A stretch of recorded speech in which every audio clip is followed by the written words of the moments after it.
It's time for City Beat, your source for all the latest news on the city of Thompson. Only on 102.9 CHTM, your radio station. Good morning. I'm Monika Gul, and this is City Beat. Mayor Dennis Fenske is with me today. Thank you for joining me. Good morning. If you have a question you'd like to ask the mayor, you can call us at 677-8181. To begin, what's going on around the city? I just had the absolute pleasure of attending the citizenship court, where we had 89 new Canadians signed in this morning at Deerwood School, and we are having another ceremony this afternoon at 1:30 at Deerwood School as well. So, a very proud moment to be part of that involvement in having new Canadians say the citizenship oath and receive their citizenship. Just an awesome experience, and one that we should be very proud of. Yeah, for sure. There was some low water pressure expressed in some parts of the city. What was being done? Why was there that low pressure over the weekend? Basically, there was we're working on the Bird Trailer Court water main renewal program, the continuation of what we were on in the summer. We're now connecting the trailers that are on Ospawagan, and so basically it's a underground drilling that goes the length of Ospawagan from one end to the other. We issued some valve issue. We experienced some valve issues on Sunday on an emergency basis, so that's why you saw a drop in pressure while they reconnected valves and rerouted water to execute the job that they needed to get done. Okay, and the intersection of Station Road and Princeton Drive is also it's currently closed for water main repairs, correct? How long can we expect that intersection to be closed? That's next up for the city. What we're doing is there's a line that goes across that road that has failed, and so we're abandoning that line and doing an extension down Princeton, I believe. That work should take place in the near future, and then we'll repair the road after that. Okay. With the colder temperatures slowly creeping up, will the city be doing the cold weather policy again this year? And maybe to remind listeners, what is the cold weather policy? Sure, absolutely. We will be conducting the cold weather policy. We're based on temperature. I believe it's minus 30. Once the temperature hits that, we in partnership with the shelter, we have made available the 2 outdoor rink shacks for people to be sheltered overnight on an emergency basis. We basically the shelter provides staffing. We provide the facility. Last year, with the addition of our damp house on Cree Road and some other housing projects that we went on, the numbers were drastically decreased from the previous high, I believe, in the 700 level 2 years ago. So 2 things: weather dependent and basically need dependent. So hopefully the weather will cooperate this winter, and we won't see as many extended days at minus 30. And hopefully there's been enough housing found that we won't need it as well. Okay. Canada Post recently announced that they will be suspending the installation of community boxes across Canada, which includes Thompson, which was slated for the conversion in the next few months. What are your thoughts on that? Well, we've received notification from Canada Post that the planned program for Thompson has been delayed at this point as they review with the new government, with the election happening and the mandate that they have said that they will review that process. We're part of that process, as is all of Canada. So we will await to hear from Canada Post once direction is given as to the cancellation of that program or the continuation of it. Okay. At a recent Public Safety Committee meeting, there was a memo with proposed taxi fare increases from the owners and operators of the taxi industry. What was discussed, and what's going to be happening with that proposal? Well, basically, this is a general review of the rates and fares of the fees charged by the taxi operators, and the businesses involved make a presentation to Public Safety for rate review. We basically, as the City of Thompson, control or not.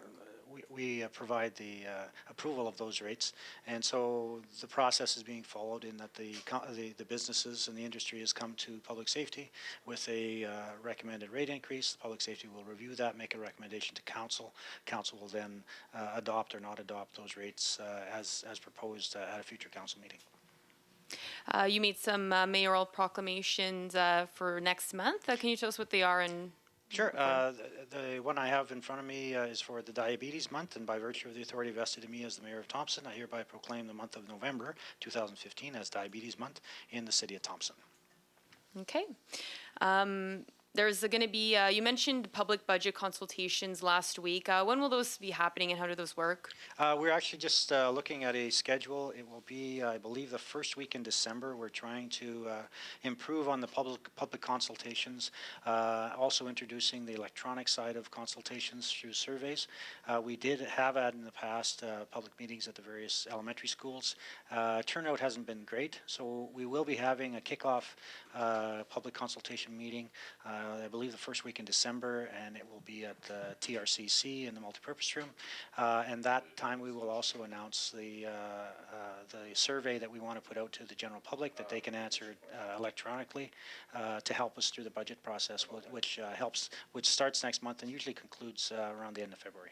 Okay, and not along with that, but also upcoming is reorganizational meeting of council. Tell us how that works. Yes, next Wednesday, November 4th, actually, is the reorganizational meeting. It's an annual event that happens, and basically, council has 8 committees, and we also have a deputy mayor. That the mayor appoints the deputy mayor and appoints the chair of the 8 committees, and then council itself appoints the alternates for council, and in some cases, in a couple of committees, there's a couple councillors appointed. There's a review basically of the last year, and we move forward for the upcoming year of 2016 with the new committee structure. Okay. Now we also have a caller right now. Hi, what's your question for Mayor Dennis Fenske? Good morning. Yeah, last winter I noticed a few residents had a sign in front of their lawn, no snow dumping. When it snows a lot, the city workers, they got to do their job. So I think that's kind of rude to do that. What's the policy? Thank you. Well, the policy is all homeowners have the option of not having the most of their driveways cleared, and in order to advise our workers who are on the street at the time that a specific driveway is not to be cleaned, we provide an orange sign, or people can make up their own orange signs that are reflective that basically tell the workers not to clear that driveway. And it's totally up to the homeowner's choice whether they do or they don't. Some do, some don't. And as I mentioned, the method of notification is to talk to Public Works, and then once you've talked to them, either we'll provide or I believe you have to make a sign that's reflective that says no snow, and our operators will pass by that driveway as they clean the snow. Thank you for your question. And that reminds me, what about sidewalks that sort of interfere with the driveways of residences? Do residences have a responsibility to clear the sidewalks that are within their property? No, I mean, it's great if they do. That would be a great favor on our behalf. But basically, we're responsible for clearing all the sidewalks in our community. We have a couple snowplows out that do it on a regular basis. But again, pitching in from a community perspective, if you've got a driveway in your front yard and you're cleaning your driveway, if you wouldn't mind cleaning that sidewalk, you're not obligated to do it, but it would be greatly appreciated, and it would help in the safety in and around your residence as well. Okay, and we were talking about meetings also. Monday's city council meeting. Is there anything in particular that's on that agenda that people can expect? No, this is a regular council meeting every second Monday, 7 o'clock. We encourage people to come down and be involved in the public process of community politics. We have 2 options at the beginning of the meeting for general inquiries, if someone wants to ask a question and they don't want to stick around for the meeting. Or if you do stay around for the meeting, there's a question period at the end as well for public input. So we encourage people to come out every second Monday to engage themselves in public politics. Okay, and before we end for today, anything else happening? I know Halloween's this weekend. Any tips for the kids? 2 things. Halloween's happening this weekend, so safety tip in regards to costumes. Make sure that the kids can see if they're wearing a mask or makeup or things like that. Make sure they can see. Make sure that the costumes are visible, reflective. Hopefully this time of year, after 4 o'clock, it's generally dark. We will have the RCMP, our Fire Protective Services, and our community safety officers out as well, just patrolling around and making people safe in our community. So as parents, I would ask you to ensure that your kids obey all the traffic rules in regards to walking and looking both ways before crossing the street. Ensure that their costumes are safe and that everyone has a safe Halloween. And then on the second part of the Halloween weekend, we do have the Norman North Stars in town this weekend against the Yellowhead Chiefs. A couple of great games coming up on the 31st and 1st, so drop down to the TRCC and the CN Nesbitt Arena and support the team.